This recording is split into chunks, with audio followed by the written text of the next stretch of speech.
Okay, welcome to a special I Remember Liking That Movie podcast. These two episodes were recorded at the beginning of August 2022.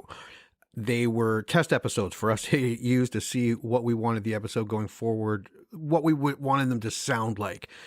We talked extensively about what we thought we wanted them to sound like, but we knew we had to record something so we could learn from it, and then figure out what type of formula they would follow. We picked these two movies, Weekend at Bernie's and American Pie 2, because we were also under the illusion that if they worked out perfect, we would release them at the end of summer. They both fell into that summer movie category. Weekend at Bernie's at the beach house, and American Pie 2 is over the summer and ends at the end of the summer. We used a lot of the same script in these two episodes, but we did drop a lot as well. So you'll hear kind of stuff that we still use now in the podcast, but you'll hear a lot of stuff that we don't use. The Weekend at Bernie's was the first episode we recorded, and it really went off without a hitch. I mean, technically it wasn't perfect and we weren't perfect. The sound was a little off and we had to edit it a bit, but all in all, considering we were not fully aware of what we were doing and considering everything, it was really a positive experience. The second episode, American Pie 2, was a technical nightmare. We cleaned it up as well as we could, but had to chop the 20 minutes off the ending because the audio was unsalvageable. But we did decide to release them both because these were two popular movies. We wouldn't really be able to podcast about them anytime soon since we've just watched them, and we've kind of made this, unless it's a special episode of a new movie packed in with an older movie, we try to pick movies we haven't seen for at least 5 years. So we decided to release them anyways for New Year's. We hope you enjoy them. We hope you remember these are our very first two podcast episodes. They're not perfect. We know we're still learning even now. We're not perfect. We're still learning as we go along, but these two are a little more rough. But Happy New Year, and we hope you enjoy them. And now, without further ado, American Pie 2. Lights, camera, and action. Welcome to the I Remember Liking That Movie podcast. Remember those childhood movies you loved?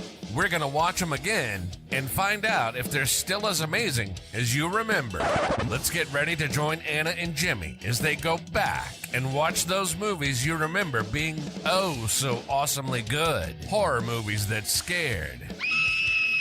Comedy movies that dared. Damn! And action movies so preposterously ludicrous that they defied the laws of common sense.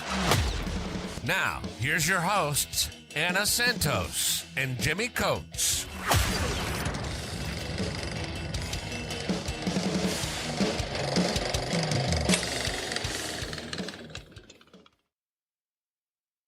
Okay.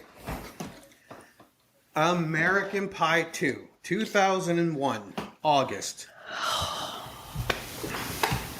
So we are going to talk about the movie. I can't remember if I saw American Pie 1 or American Pie 2 at the movies. I saw one of them, and for the life of me, I cannot remember. But I was a big fan of the series.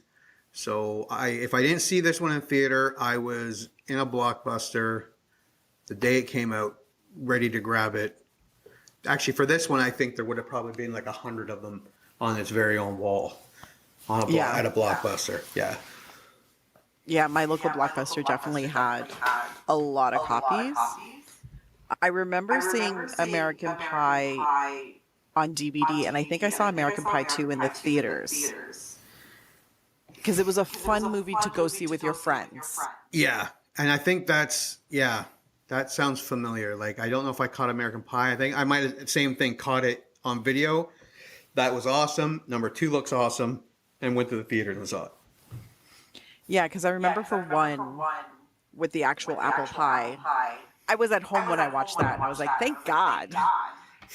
Because this would have been super awkward in a theater. Yeah, especially if you went with, like, your parents.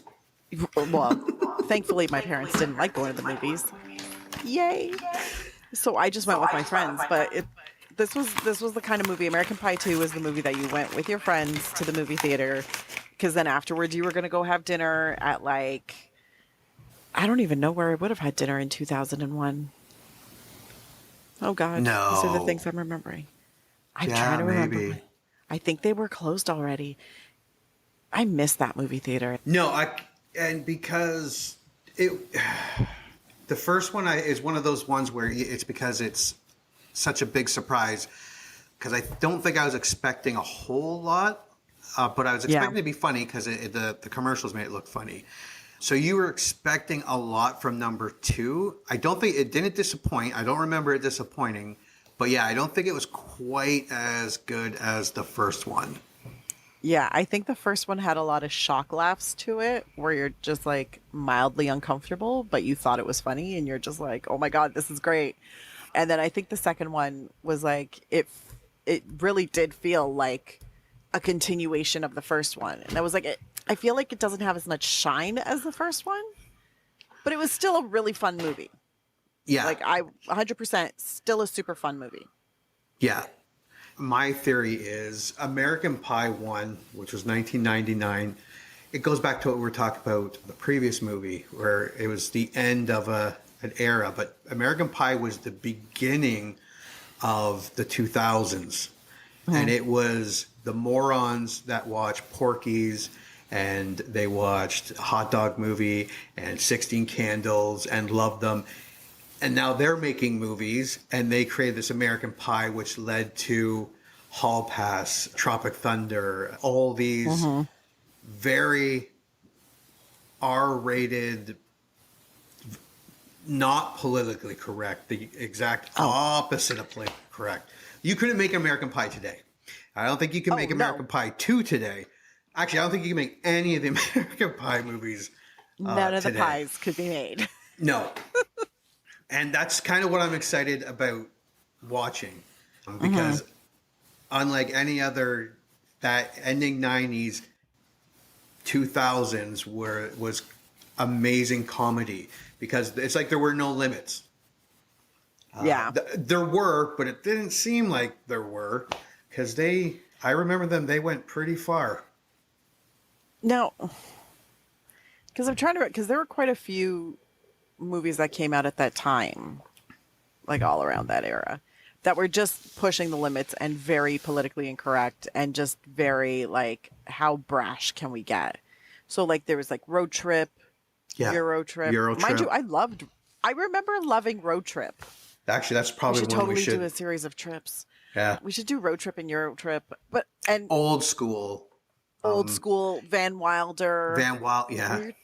Where you're just like, I feel like you guys took this idea and you're like, but how outrageous can we get? Yeah. Total gloves off. That was the era. Yeah. Yeah.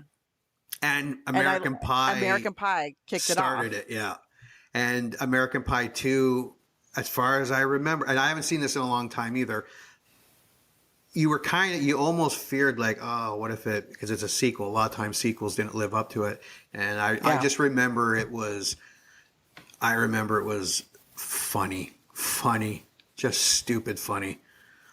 I remember laughing, and for some reason, Stifler's mom is at the forefront of this movie for me. Like when I think of this movie, I think of Stifler's mom.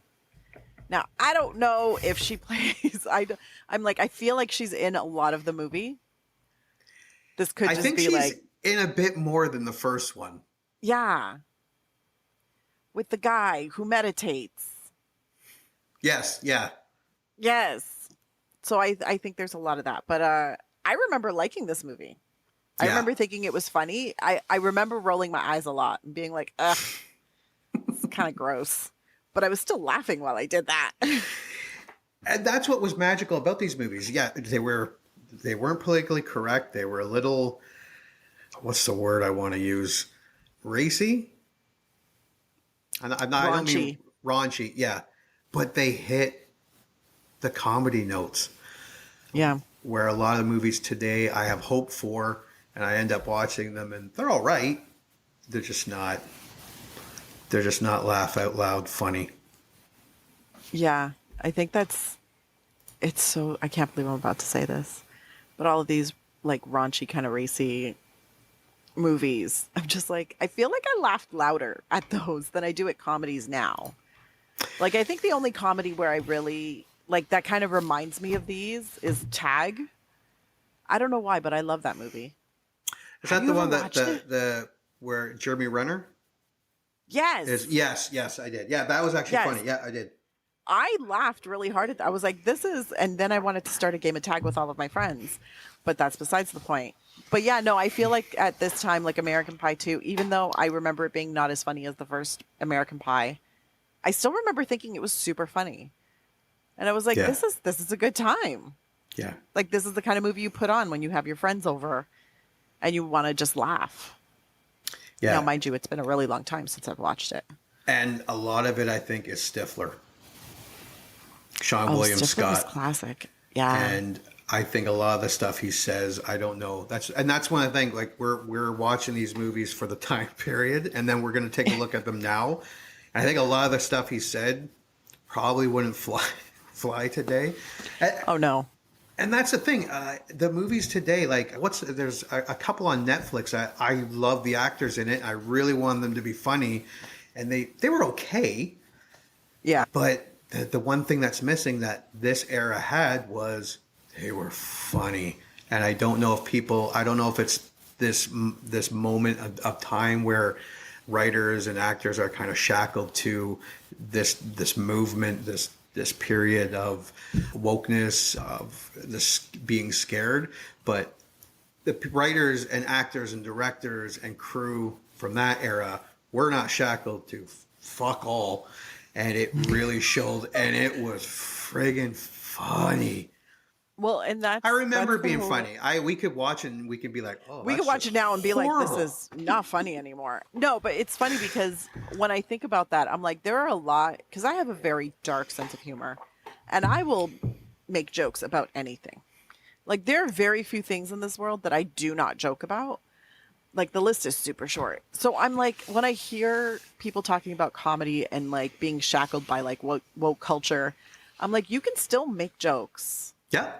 that are kind of like on the line or more, or just over the line, and have them be really funny and have everybody laugh and nobody be offended.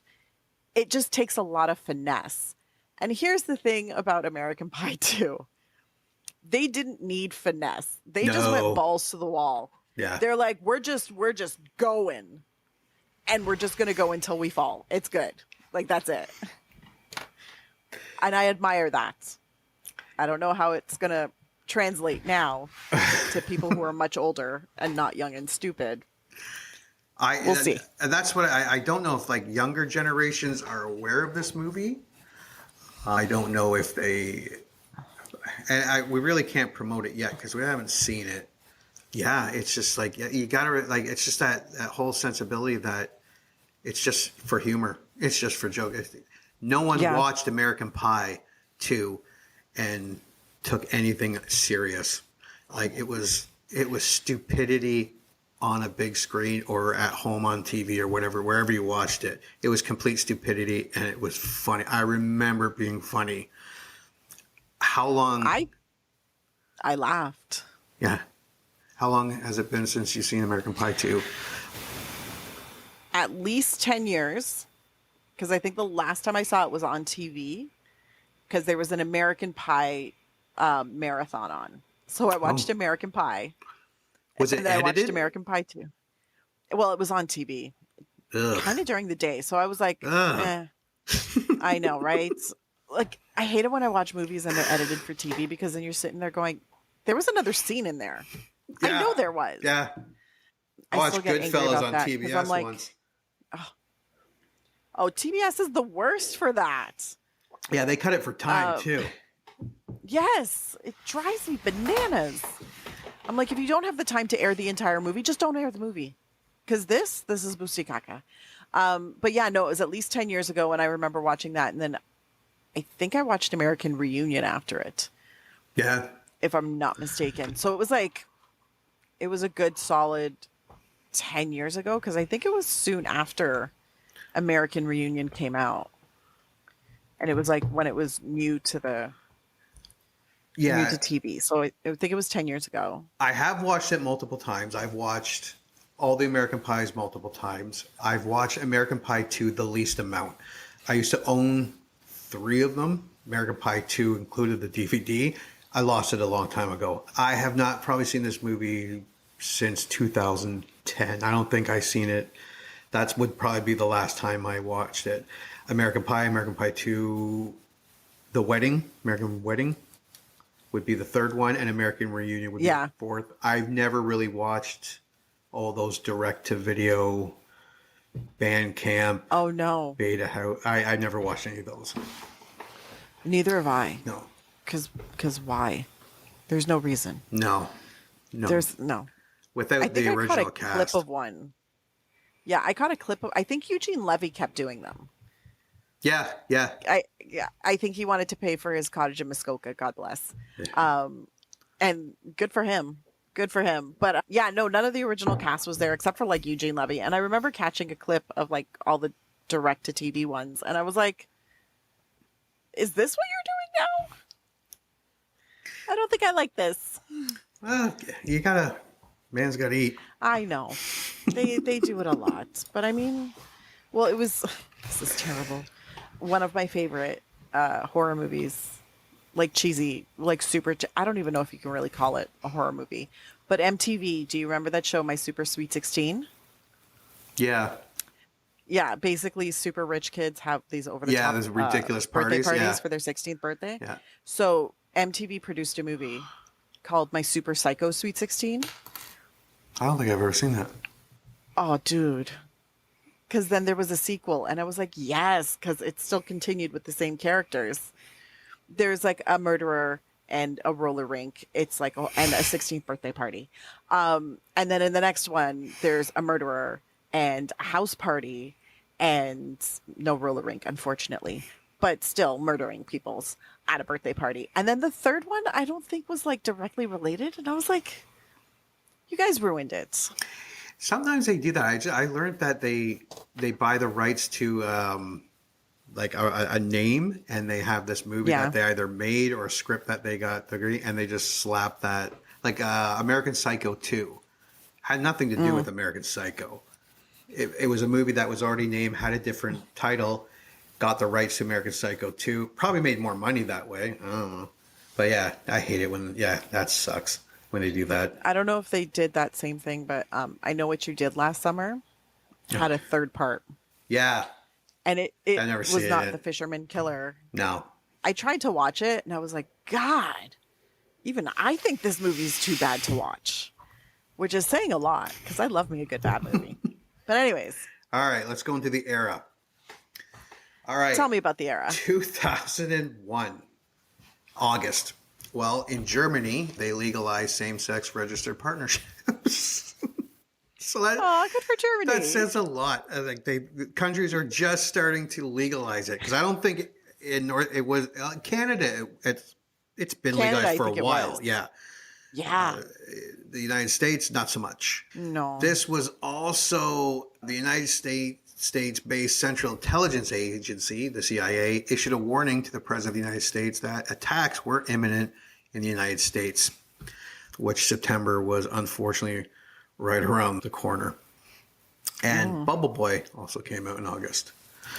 I love that movie. The songs that were big in August, just August 2001, some of them was All I Want, Mystique, All I Ever Wanted, The Human League, Liquid Dreams, Q-Town, All Rise, Blue, Pure and Simple, Hearsay, All For You, Janet Jackson, which I think was like huge for that year. It was. Juxtaposed with You by Super Furry Animals. I don't think I was listening to a lot of music. The Rock Show, Blink-182, Fat Lip, Sum 41, I'm a Believer, Smash Mouth, Clint Eastwood, Gorillaz. So that's some of the music that was around in August. The TV listings for August, all repeats. There was no Netflix. There was no streaming. You had to watch TV, and in August, it's all repeats. My Wife and Kids, repeat. Drew Carey Show, repeat. Spin City, repeat. Family Guy, repeat. Titus, I forgot all about Titus, repeat. Oh my God, Titus. Yeah.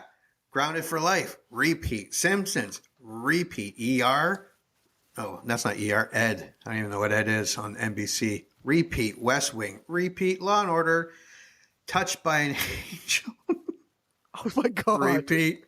Star Trek Voyager, repeat. And that's about it for TV. Everything was all repeat. What else do we That was have? the only good thing about the late 80s, early 90s. They were doing like summer seasons of things. And then they Yes. just stopped that by the late 90s. Yeah. They were like, you don't get new TV during the summer. The top song, well, for all 2001 was All For You by Janet Jackson. The biggest movies were Shrek, Harry Potter, Sorcerer's Stone, Monsters Inc., Legally Blonde, Ocean's 11. The most famous fictional person was Harry Potter. The most famous real person, 2001, was Angelina Jolie. That's where she did the open kiss to her brother at the awards show. That was weird. That was so weird. The big, the biggest gaming system was the PlayStation 2. It was $300 in the States. Canada, it would have been about $369, $400. UK would have been about 350 pounds. Game Boy Advance was $90. The iPod first generation was $400 in 2001. My God. Yeah. And to put this in perspective, they've stopped manufacturing the iPod now. Yeah, and that's They not just that announced long it this ago. year. They're like, no, it's like 20 years. Not even. They're like, no, we're done with this now. Goodbye. I think you still make a Walkman. We just bought a boombox, CD player boombox, because our radio They're went on coming our van. back. We're going to drive-in, so we need to get a radio to go. That's how white trash we are. The top 10 baby names of 2001. I'm sure a lot of these kids were born in August 2001. Emily, Madison, Hannah, Ashley, Alex, Jacob, Michael, Matthew, Joshua, Chris, and Topher. Topher, great. Would that be because of that 70s show? Maybe it probably, because Topher Grace was fairly popular at this time, so Yeah. that would make sense. So that would make them 21 years old. These were the most popular names of 2001. So if there's a 20-year-old, they're probably going to be named Emily, Madison, Hannah, Ashley. This was funny. Time Magazine's Person of the Year 2001 was Rudolph Giuliani. Fuck. The leading men, this was really weird. The leading men hunks of 2001 were Tom Cruise, Brad Pitt, Ryan Reynolds, George Clooney, Russell Crowe, and David Beckham.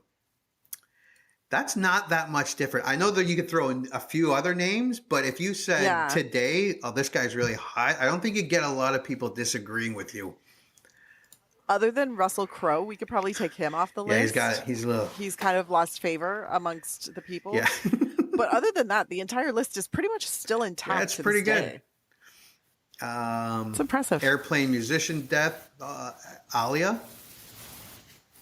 Oh, Aaliyah, yeah. People that broke up around this time were Julia Roberts and Benjamin Pratt, Nicole Kidman and Tom Cruise. I remember those.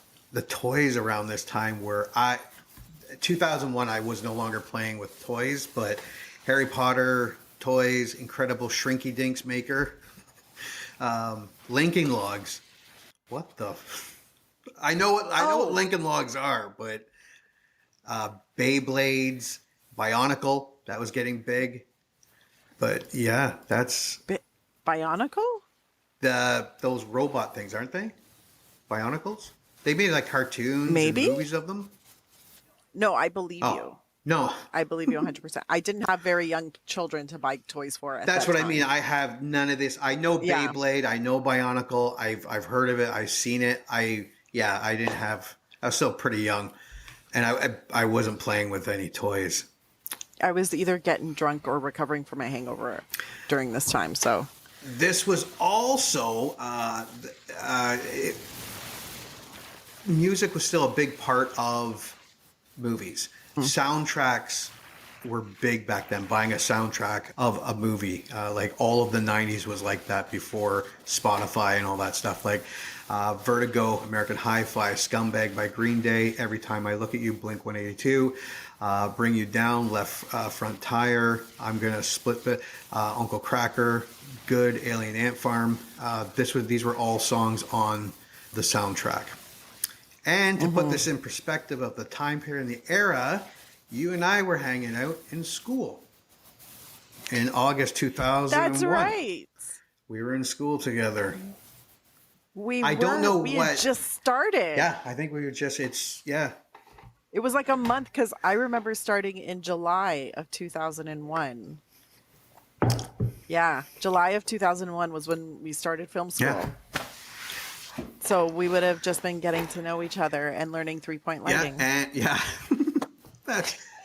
I told my wife, I'm like, I'm moving, and at the new house, I actually do have a studio, and it's in the basement. Oh, fantastic! It's not completely soundproof, but and I'm going to have 3-point lighting. But because my wife's like, where are you going with the lamp?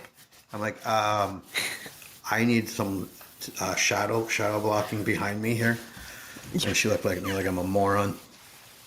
But yeah, we probably actually talked about American Pie too. We probably did. Yeah. Very possibly. God, those years are kind of a blur. We spent a lot of time learning stuff really quick. Yeah. And then like putting it into action. And then we would get like 2 weeks off and then come back and do it all over again. We're like, more stuff. Let's learn more stuff. There wasn't a lot of sleep. There wasn't a lot of, healthy food. No. It was good. No, a lot of smoking. Going downstairs for coffee. A lot of smoking, a lot of coffee, and a lot of weird people. We went to school with a lot of weird people. There was a lot of weird people. I remember, now I could be wrong, I remember getting to a fight. We were in class, and I can't remember what teacher it was, talked shit about like Americanized movies, and they were shitting on Armageddon. And I defended that movie. But I think you agreed with me that it was a great movie if you took it for just what it was. But I think you might have been the only one that, like, I know Morrow didn't. I know Mike didn't. Yeah, I know. I know a lot of them didn't. I'm sorry.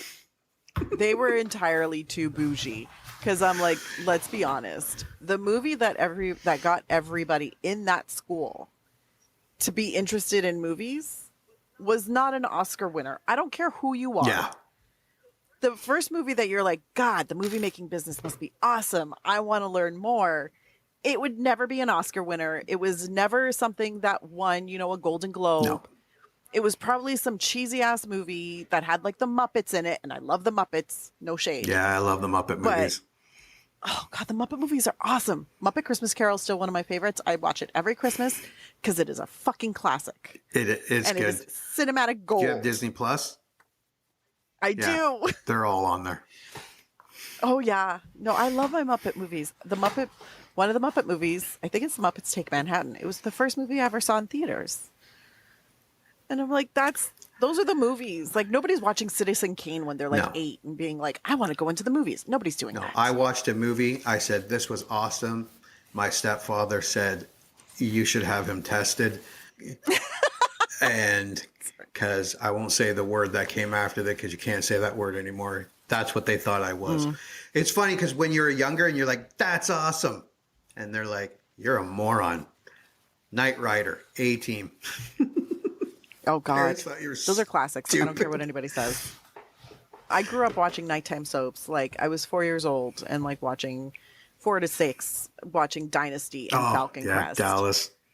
And then Dallas.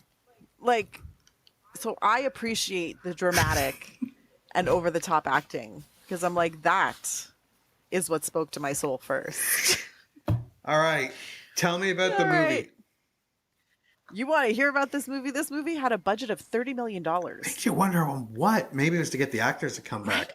I think it was mostly salary because I remember this movie didn't have any like CGI or anything like that. It was literally just actors mostly outside. And it was all in one spot on the beach. I think. I'm pretty sure. In the beach, and then I think in like some cottages or cabins. Yeah. But it was mostly outdoor shooting, so I'm like, Other than maybe a little extra lighting, you guys were perfectly fine. So worldwide at the box office, this movie made $287.6 million. 2001. That's pretty good. It was ginormous.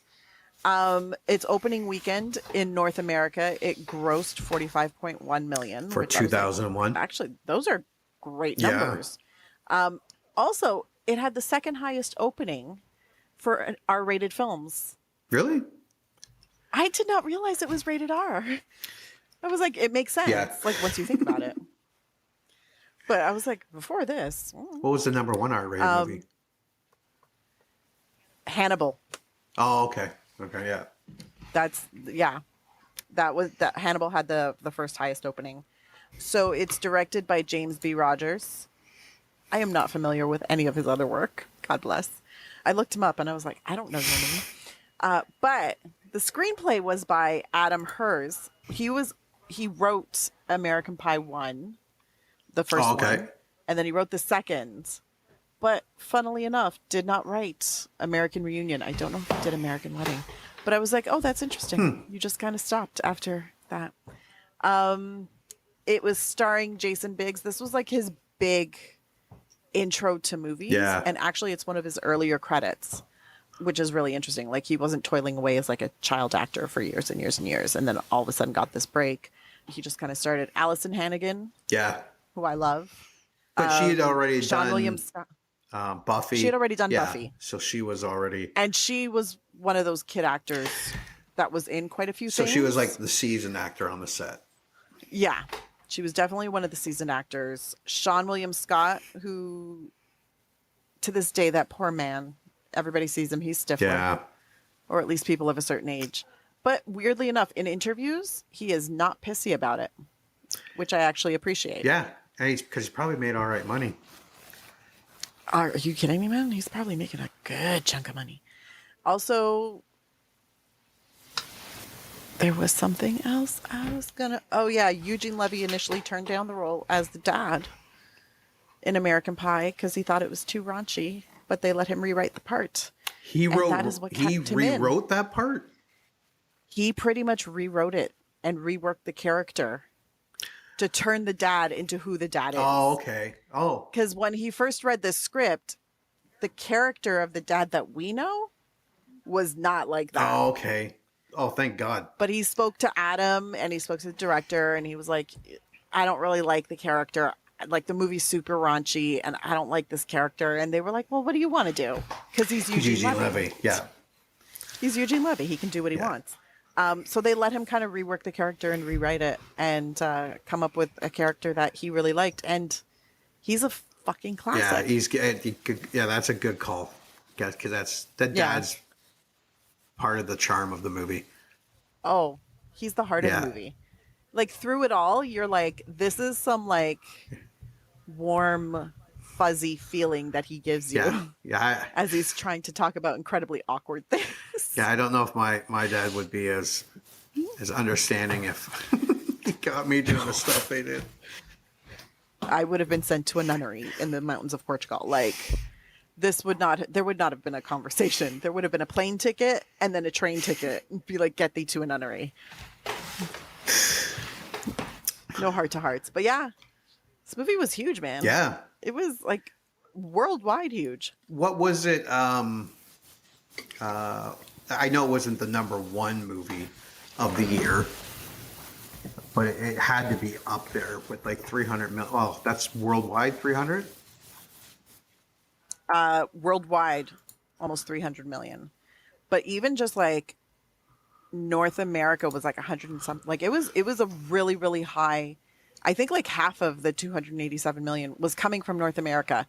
I think it was, if I'm not mistaken, in theaters until like December. Like, it wrote it out. Oh, wow. Yeah. Like, when I was looking up this stuff, I was like, damn, you're going for this.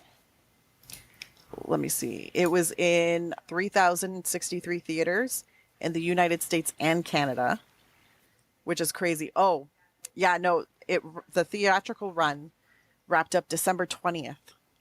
So it was in from beginning of August to almost the end of December. So that's some legs. Like it had some Yeah. legs. Yeah. So domestic gross was 145 million and some change. And then overseas was 142 million. No. So it definitely made profit. So that's why we got the third and Oh, fourth one. 100%. Yep. That's why they just kept going. They just kept running. All right, let us watch. The old college campus. Seems like just yesterday my dad picked me up after my first year at college. And he said, now, you're a man. And today I get to say the same thing to my son. Turn over. Where's my big guy? Oh, no. Hey! Oh! Get out, Dad! Jim, we got here a little early. Would you... Mom! Daddy. I'm Jim's dad. This must be your daughter here. I didn't get her name, but hopefully my son did. They said they'd be friends forever. It's Stifler time, baby! Now, after a year apart, Ah, the one that got away, huh, son? You two made quite the handsome couple on the internet. Was brought up at a PTA meeting. they're about to learn that sometimes, in order to move forward, you've got to go back. Things are changing. Everything is. Who wants me to touch Amber? Oh, yeah! You guys first. What? You don't touch, we don't touch. That's right. You gotta kiss. Yeah. Oh! Come on, be a man about it. You won't die. Universal Pictures presents This one time at band camp. That's a lot of flutes. a story about holding on to the things that are dear to us. She's on the phone. It's long distance. Nadia. What? New York? She's on. Hello? Don't ride the subway after midnight. Okay. Letting go of the things that hold us back. I don't want to be this awkward, bumbling dork. I could give you some pointers. Okay, now, does direction matter? Like clockwise, counterclockwise? Just gotta find the right girl, Jimbo. Brings it all together. And never forgetting Oh my God. Ow. Oh my God. Hey, what's going on in there? that some bonds are forever. Yeah, I kind of super glued myself to myself. Don't move! Stay where you are! Hands so we can see us! Get your other hand up! I can't! I'm glued! I'm glued! Sorry. American Pie 2. Jim, this happens to the best of us.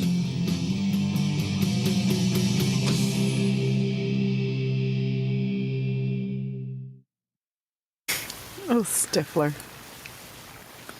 I'm excited about watching that movie. That's gonna be good. Me too. You know what? It's one of those that I hope I still laugh. Yeah. Make me super sad if I didn't laugh. Oh, Well, we'll find out soon enough. well. There we go. All right, we will watch it. We will be back. You heard them. Movie time. Let's all go to the lobby and get ourselves a treat, and then watch a classic kick-ass movie from whenever the one we're about to watch was made.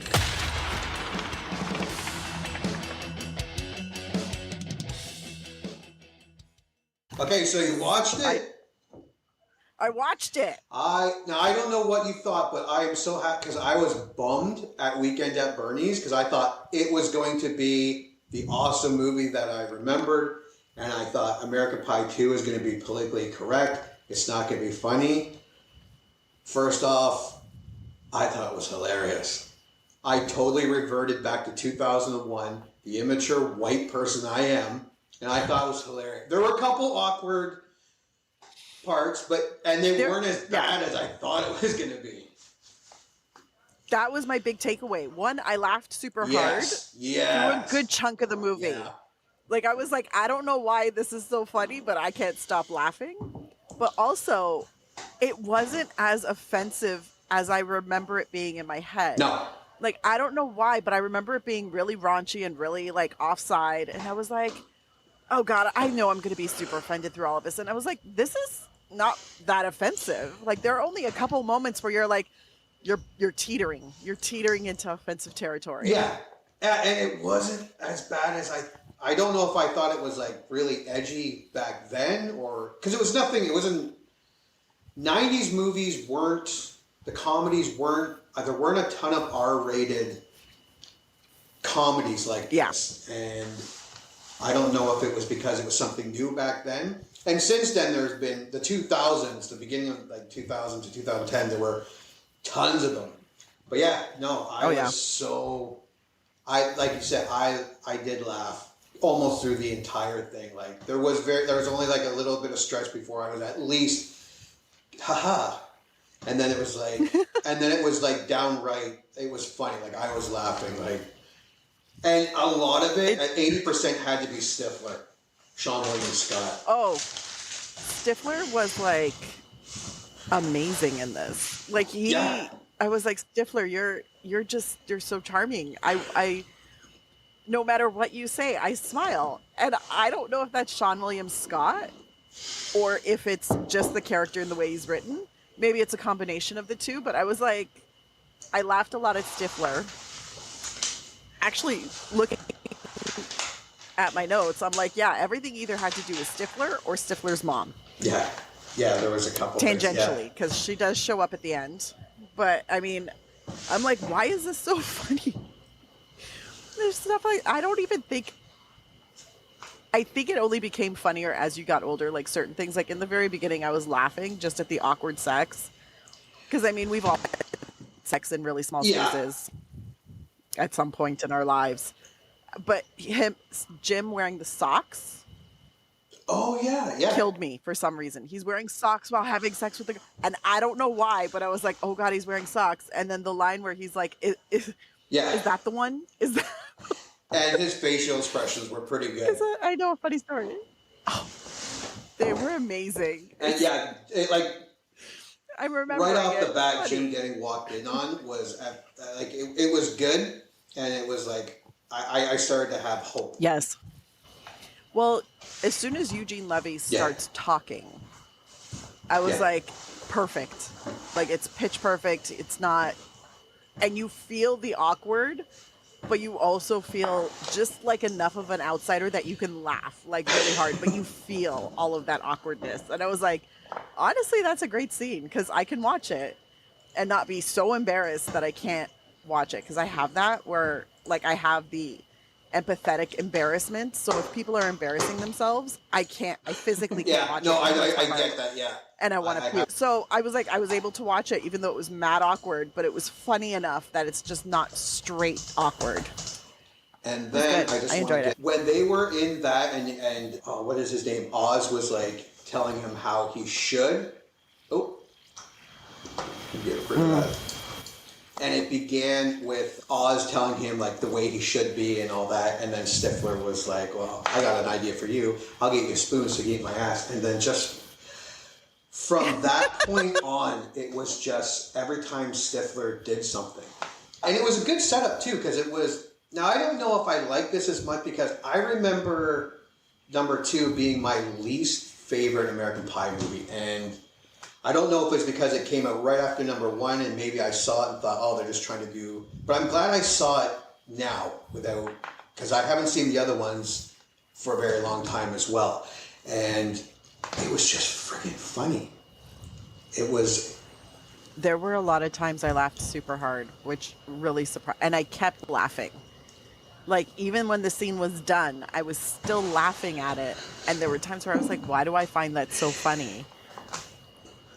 At one point I made a note where I was like, oh, never thought a trumpet in the ass would be so funny.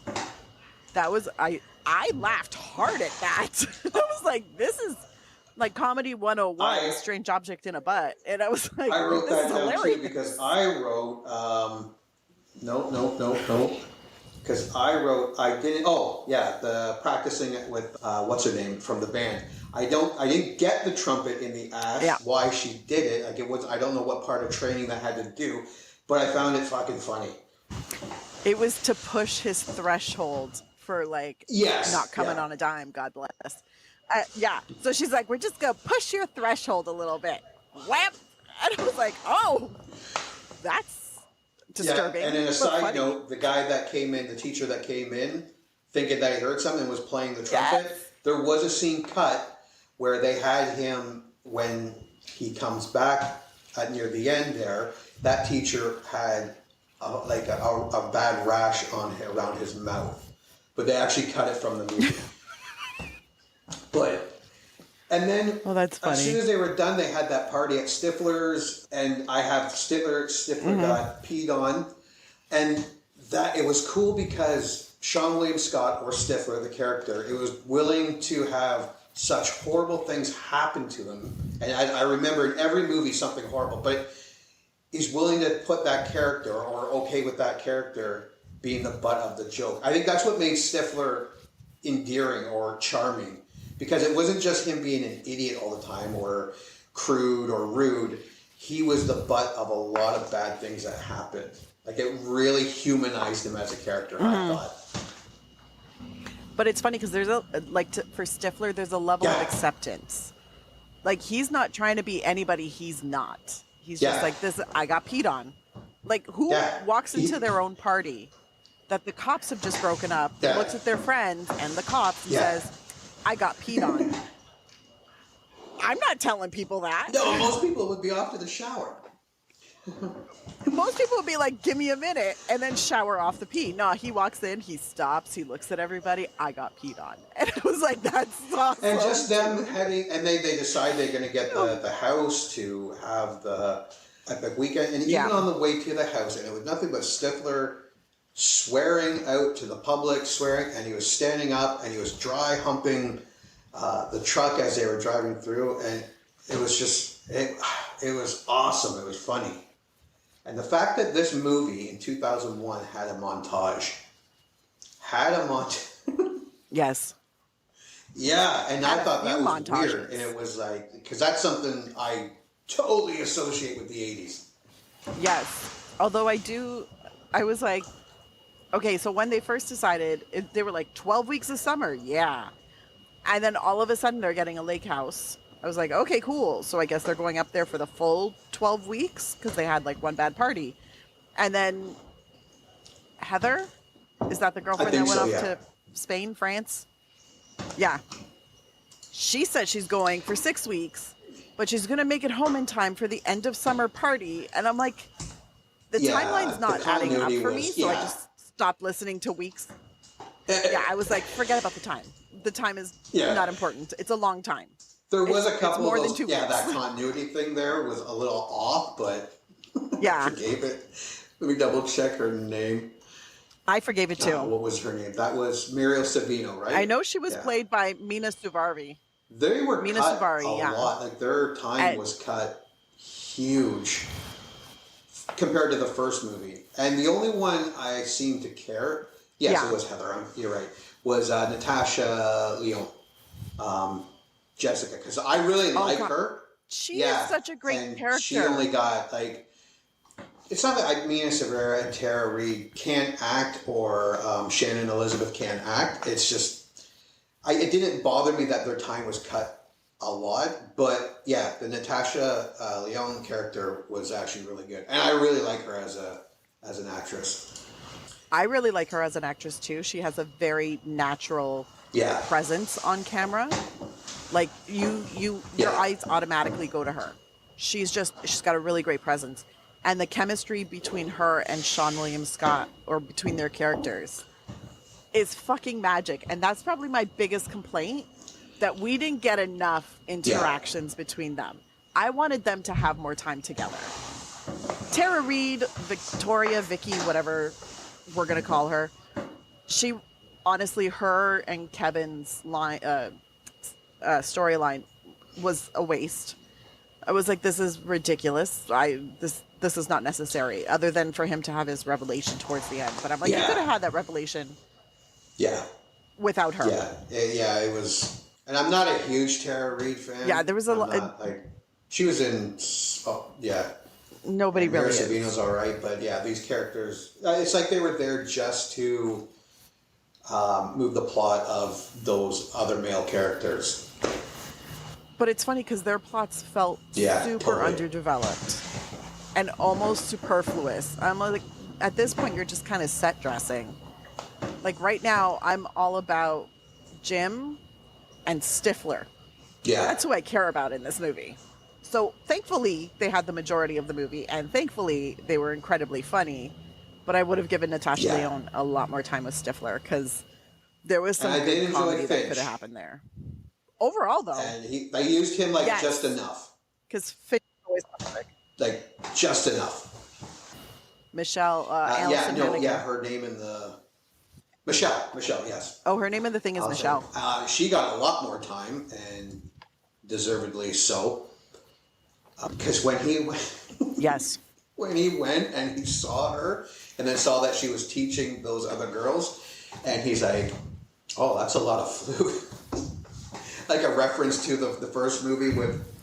And one time at band camp, I shoved a shoot right up my vagina, whatever she says. That's a lot of flutes.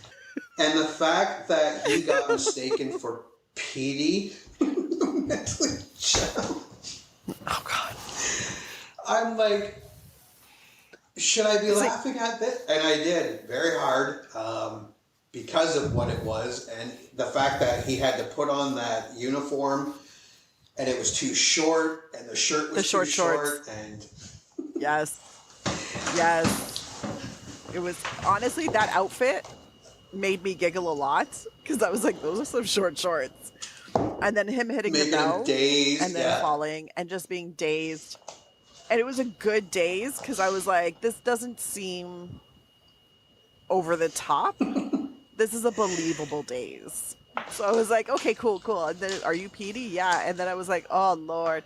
And then people start clapping. And I was like, I get it. Come on, let's give the little guy a hand. And then he just ran with it and not realizing what they were doing. Yeah, that was funny. But it's funny because that almost plays on people's assumptions of what differently able people can do in life.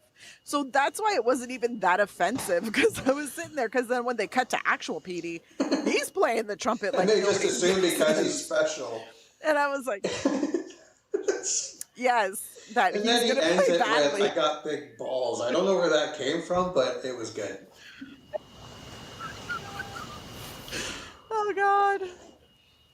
It was good. Honestly, it was, I don't want to say it was funnier, because I remember it being super funny back then. And I think I reduced my expectations for this, where I was like, obviously, I'm not going to find it as funny. But I was like, no, I think I found it as funny. Stifler discovers the lesbians. And when that started, I'm like, okay, here we go. This is where it's going to go off the rails and get homophobic. And it wasn't as homophobic as... It wasn't really that homophobic. It wasn't.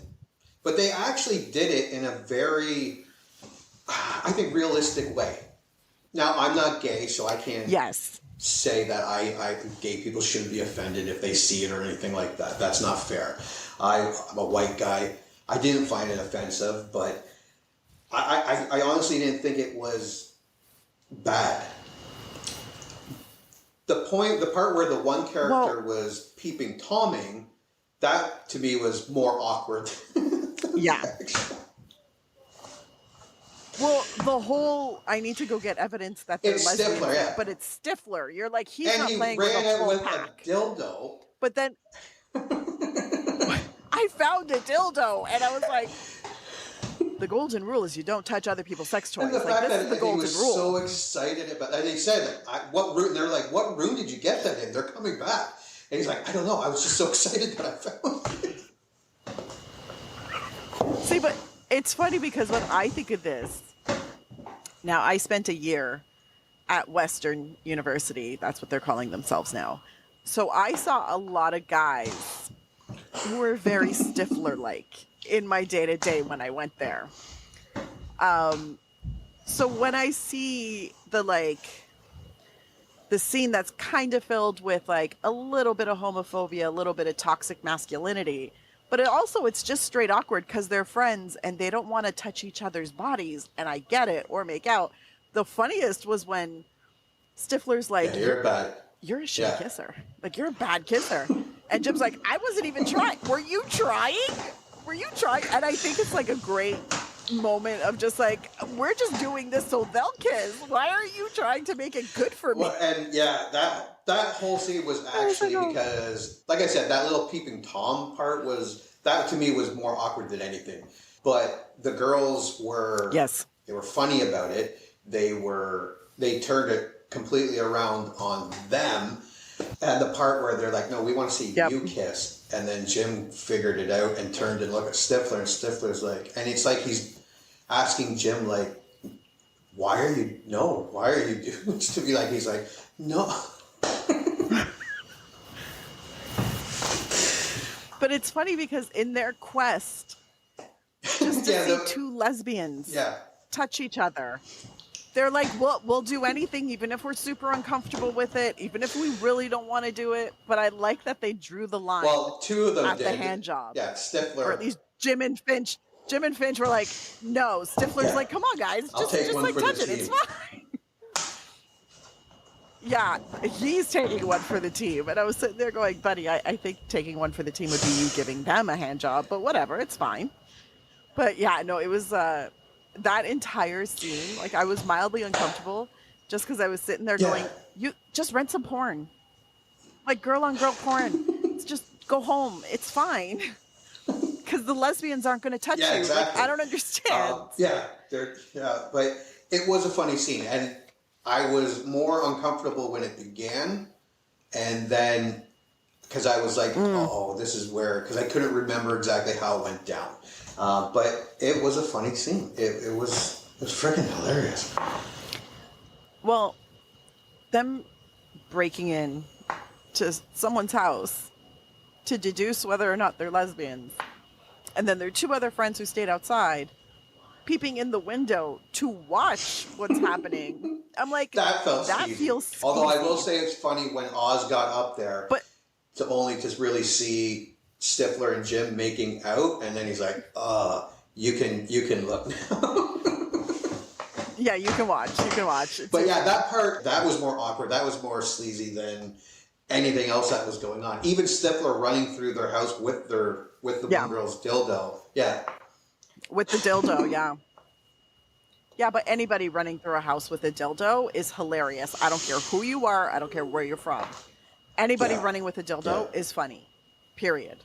So naturally that's going to be but also it was a very flexible dildo that they had in this movie.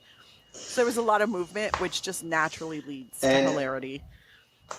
Yeah, no, honestly, it wasn't really offensive. Yeah. It was weird, but not offensive. Then again, he goes back to the band camp, and the part where he's going by the window, and she's like, "Have you seen my flute?" Or something about the flute, and the one girl said, "I shoved your flute in my box." And it's just that stupid, but it was like just one of those funny. It's not high comedy. Yeah. I get that. I get that it's not high comedy, but it's that silliness of this entire movie, and it just all of it worked because it is a silly movie, and that's all it tried to be. Practicing with Heather was awesome. What you were saying, the jump, because I'm trying to go in order of the way the movie kind of played out, but the when she shoved the trumpet up there, like I said, I'm like you said, but how did she know that it was going to arouse him or not arouse? But it was still funny. It was still good. Well, I could give you all the reasons why I know it would arouse him, but it's not that kind of podcast. And then there was more montages of them like painting the house, them doing Finch doing his meditation thing, them playing sport, and then Stifler looking at with such disdain at Finch doing it that he wasn't paying attention. He got the football to the nuts, and it's just anything like that is fucking funny. I literally made the note, nut shots are always funny. Yeah, always. Stifler, football or any sport ball to the nuts is funny. Always, yeah. Always. Always.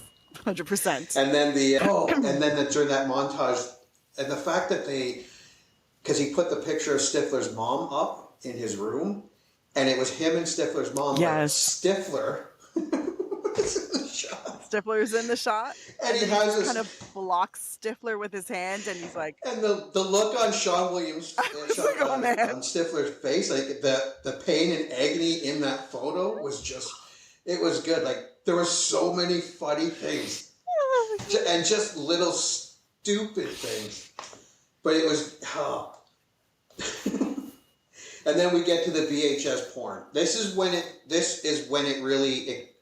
I didn't notice the fact that there were no cell phones. There was nothing like that around because it didn't exist then, and it didn't bother me. Yep. It didn't register with me. When he brought out the VHS porn, it brought me out of the movie a bit, and that's when it aged itself to me. when he started tossing around those boxes, I was like, I thought he was giving out dildos because that's how big the boxes were. VHS, And then I realized, I was like, those are VHS tapes. Oh my God. Like, it's been so long since I've held a VHS tape before I realized. I was like, oh, gotcha. And the teeny tiny little tubes of lube. And I know this was a direct result. Everything was like a direct result of the first movie. Them trying to mimic at least the idea, like the part where the lesbians and they were on the radio. That was Jim being on the internet. Yeah. Which that might be creepy, but we'll do that another time. That is creepy. However, they didn't do it on purpose. In the first movie. Yes, in the second movie. Yeah. With the and yeah. This is to mimic to kind of shadow the pie, the humping of the pie bit, and this is him getting into another crazy thing. Again, it was funny. Well, it was funny because when I saw him fixing the lamp, I was like, you knew oh, what here was we coming. go. I remembered, I knew what was coming, So when I actually saw it happening, I was like, my first thought was Jim needs to stop masturbating. It never turns out well for him. Actually, nothing sexual ever turns out And well that was for my him. first thought. But the glue... Poor thing. The glue incident Poor thing. was funny. How he tried to he didn't want anyone to come in to help him. He tried to open up the door to the point where his mouth was over the knob. Out on the roof to get the paint thinner to help, and the cops come. It was good. It was funny. And the fact that his friends were there, and the ambulance guy was helping. The ambulance guy that helped him is actually a comedian. And I can't remember his name. I should have wrote it down. Anyways. And the fact that Stifler, as Jim was being put into the ambulance, Stifler getting in the ambulance with them, and they're like, "Are you family?" And he's like, "Fuck no." But this is too good not to watch. This is too good. I was like, thank you, Stifler. Thank you. Because this is magic. Stifler is unapologetically just like a great big child. And I love it. It's probably one of the greatest, most straightforward characters in the world. Where it's just like, there is no subtext. And there is absolutely no growth. From beginning to end, he does not. Zero. There's nothing. Where if this was like an 80s movie or even a different type of movie, there would have been some sort of genuine... Yes. Some sort of growth. But no, not with Stifler. Which makes it perfect. Because I believe it's like that for every movie he's in with American Pie. But yeah, the glue thing brings back... Jim's dad is awesome. I don't know if my dad would do that. Oh, not even this. Jim's dad is just magical. He goes above and beyond. He just... I don't even know, like, how, like, he picks up his 8 to 9 days. Well, that's okay. That's fine. And you're like... Yeah. And he explains to the doctor, like, well, my son has a girlfriend coming and he wants to... Is there anything we can do to help this? And I'm like... And the guy gives him some cream and he's like, that'll shave off a couple days. He's like, oh, couple days. Penis don't forget cream. Don't forget your penis And then cream. still tells him how proud he is of him. And in my head, I'm like, what the fuck are you? I know. But that's what a good dad would do. Yeah. I would have gotten a beating. What's wrong with you, you pervert? Yeah, Yeah. You need to go to church more. That's what I would have been told. Or just sent straight to a nunnery. Whatever. Either one. But yeah, no, I really, really hope that Jim's dad is like an example to everybody who was growing up at this time to be that kind of parent. Like, I'm really hoping that's what came from this. I doubt it, but I'm really hoping. Because he's just so understanding and so like, let's talk about it. Yeah. It's okay. I love you and I'm proud of you, even though you glued your hand to your dick while watching porn, which you also glued to your other hand. Yeah, and even being sympathetic, Eugene Levy is still able to make that character funny just by being sympathetic. Like, only Eugene Levy could do that, or very few other actors are able to do that, being that sympathetic, understanding, while being fucking utterly hilarious. There's a reason why he's a comedy legend, and he will be till the day he dies, and he will be known for comedy and just as comedy genius. Yeah, I hope so. For ages to come. Like 100 years from now, they'll still be talking about him because that man has great, just with a few words, a look, an eyebrow twitch, he's delivering. The other thing I liked too it. was that even the next day where they know what happened to Jim and he's explaining to it, they're still busting his balls. And that's how I remember, that's the friendship, like, especially at that age, that's what you did. It made it really realistic, like, through the whole thing. The fake breakup was funny. When his penis was all better and him and Heather broke up, that was actually really good. That was a great breakup. Yeah, no. And you smell. I smell. And the fact that Jim was like laughing, like he was like laughing because he was ahead, Nadia was behind him, laughing and putting his thumb up while she was saying all this was good. And just other little stuff like when like Finn's trying to do that tantric sex thing and he's spraying the ficus and he's like, the ficus and the water spray and I just need one more thing for a complete orgasm. And Stifler's like leave the fucking ficus alone. It's a jizz-free ficus. And then we get to the end of the summer party. Stifler's awesome. I will say this: watching that party, I to this day can bust every move that they were doing at that party. That was a white boy fucking party. Well, it was funny because I was watching it and I was like, everybody's on a different beat. Everybody's on a different beat. So obviously this was one of those parties where they did it right, where they didn't have music playing, so they could superimpose it over later. Yeah. And they could actually catch the dialogue. And there was some dubbing, but it was very amazing. good. It was very well done. Yeah. And they were outside on a beach too, might I add. So good. Yes. I was like, guys, this beautiful. But yeah, no, I noticed that where there was also one girl, I kept watching her. Yeah. Because she was doing this weird like arm thing. And I was like, what? Oh, I'm sure the assistant director was like, no. People that have ethnic beat in, think white and then do that. And that's all they did. Because I'm like, yeah, they're doing all my moves. It was a sad, epic end of the summer party.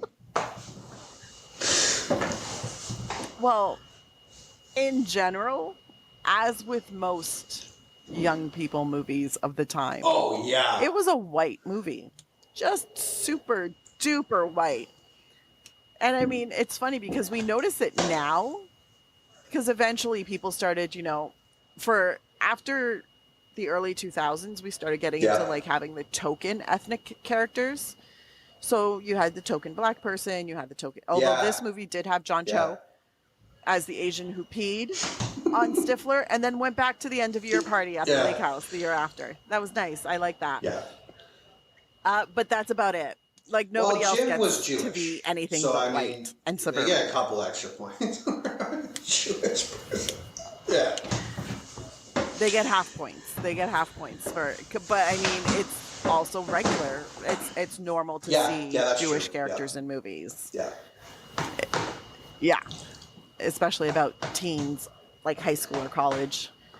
So I was like, that's just super white. Like everything else. It's cool. Again, a product of its time, very white. That would probably be my only, because just think of the more jokes you would have by including more. Like if we had that many jokes now, but the ending of the movie was fine. I was kind of disappointed that I knew it was coming to a close, and it's one of those things where I was kind of like, the movie's almost over. Where like some movies you watch, you're like, Jesus Christ, is this thing still on? But I think it's because I laughed a lot through it. I laughed a lot through it when they were closing out the movie. Michelle and Jim cuddling on her. Yeah, Jim had his head on her chest, and I was like, "This is beautiful. This speaks to their relationship. I enjoy it so much." And then Stifler's mom asking to be called Stifler's mom during sex. Like, yes, Stifler's mom, do it. Also, that made me mildly uncomfortable because I'm like, you really want to be known as the mom of your son's friend while he's having sex with you? That different strokes. That feels like a very specific non-kosher kink. I'm just saying. It made me like, when he said it, I laughed and then I went, wait a second. And then I really thought about it. I was like, yo, she slept with him when he was in high school. Yeah. In the same grade. That's her son's friend.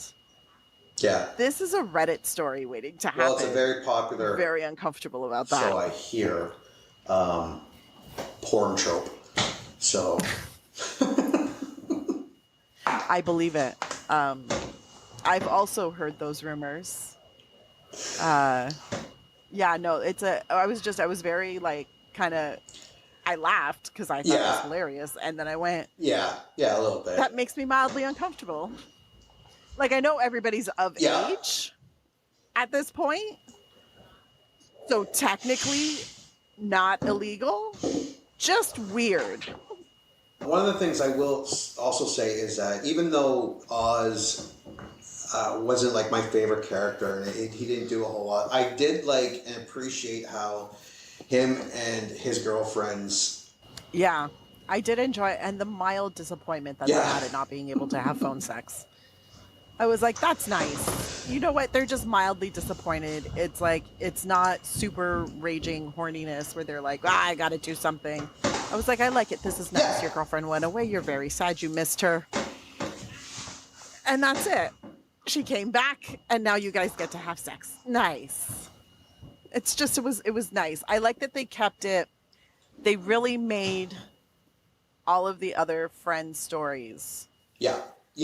Kind of supporting stories. So it was just like secondary and tertiary plot lines. And you're just there to kind of help move the action along, or just because you're like, it would be weird for just Jim to go for like the summer at a lake house by himself.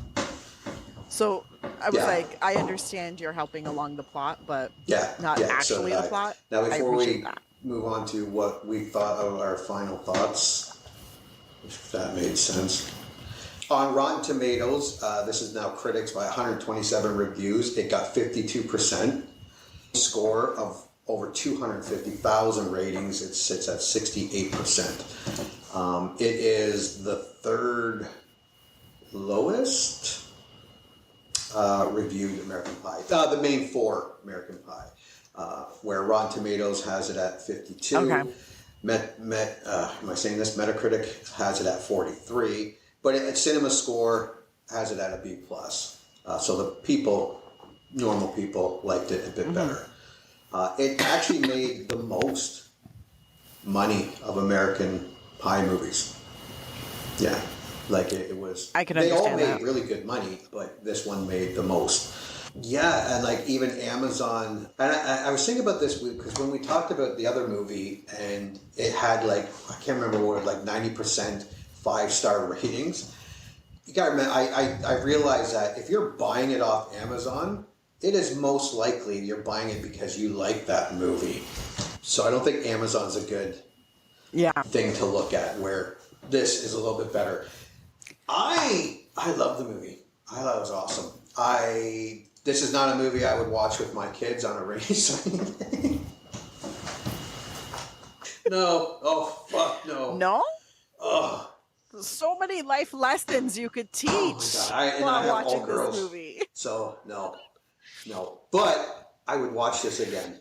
This will definitely be something that I will definitely...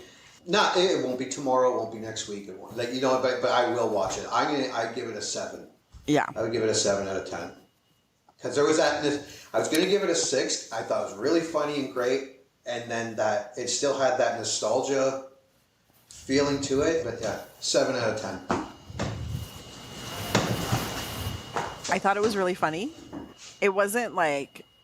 The one point I will really give it is it made me want to watch the other American Pies. Because I was like... I watched number 2 and I was like, oh, this was fun.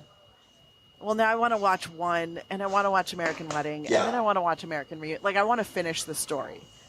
It feels I'm like, I need to complete the story. So I totally love that. I'm going to go 6.5. 6.5, because there's still some of it where I'm like, it could have been better. The story could have been tighter. You know, some of the other dialogue could have been better. Stifler's was on point. I was like, I want a road trip movie with Stifler and Jim. That's what I want. Yeah, and they could just do that them two by on the open road. To pick up their kids from college, or where these two guys, because they're not really close, but their children are at the same school type thing. See, something because honestly, there was more good than average in this movie. I don't actually think there was any bad. Like, there was nothing where I'm like, that could have been totally cut out and we'd be totally fine. Everything was pretty much in there. So I'm going with 6.5. Yeah. And the only thing I didn't really Pies. play, and my laughing out loud was because of that 10-year, it's a drought. It's a comedy drought. And because that drought has been so dominant that I haven't watched a movie like this in a long time. Maybe that's why I found it so funny. But I found it funny. Whatever the reason, I laughed, and it was a great movie. Yeah. I enjoyed it a lot. Definitely watch it again. I'll watch it not again. right away, but I'll definitely watch it. Maybe not right away. But yeah. God, it's been so long it's since gotta I be watched pretty this close. one. It's been like 15 years. And I'm wondering why. It's a long time. Why haven't I watched it? Now it makes me want to watch the other ones, and we should definitely put them in the rotation. We totally will. Not we'll have the an other American ones. Pie-a-thon. Not the ones after 4. All the... No, I've never seen any of them. No, so those maybe don't they're exist. Funny. I don't know. Maybe we refuse should to- give them a shot. Maybe that's what we should do. We should watch that, because there's like 5 of them. There's like 8 or 9 movies. Oh my God. 4 or 5. We should just watch them and then come on and and then make fun of them. I have a feeling it's going to be painful, but okay, we could totally, there you go. That's a special episode right there. All right. That's a special No, that was awesome. I'm going to stop this, and I'll see you next time. Okay, so like I said at the beginning, we had to chop 20 minutes at the end of American Pie 2. It was unsalvageable. The audio was behind. It skipped a lot. It was just a mess. And we tried as hard as we could to fix it. It couldn't be done. Basically, what we ended up talking about for the last 20 minutes was how we haven't watched the other American Pie movies and why we haven't watched them. And we weren't sure why, because American Pie 2 it was great. It was a really funny movie, and that we should start watching the other movies and do reviews on them. And then we talked about the straight to video, the Beta House, the Naked Mile, and how we wouldn't want to touch them. And then we kind of got into this whole thing where, well, maybe that should be like a special episode where we watch all 4, because I think Eugene Levy's in 4 of them, and do like a special episode where we watch all 4 and see if they're as bad as we think they are, because they are straight to video. I think Eugene Levy's the only connection to the old movies, except for I think one of the movies has Stifler's brother in it. I'm not 100% sure. But yeah, so we went on for 20 minutes about that. So That's the only thing you missed. Yeah, that's it. American Pie 2 was a great movie. It was very, very funny. If you haven't seen it, go watch it. It's well worth it. If you liked it, if you remember liking it, you'll like it again. Congratulations. You just had one of your childhood movie memories vindicated. Or they just eviscerated it. I don't know. This is a generic one-size-fits-all type of ending to the podcast. So thank you for listening, and please join Anna and Jimmy next time for another episode of the I Remember Liking That Movie podcast. If you dare to go back and watch that movie you remember liking.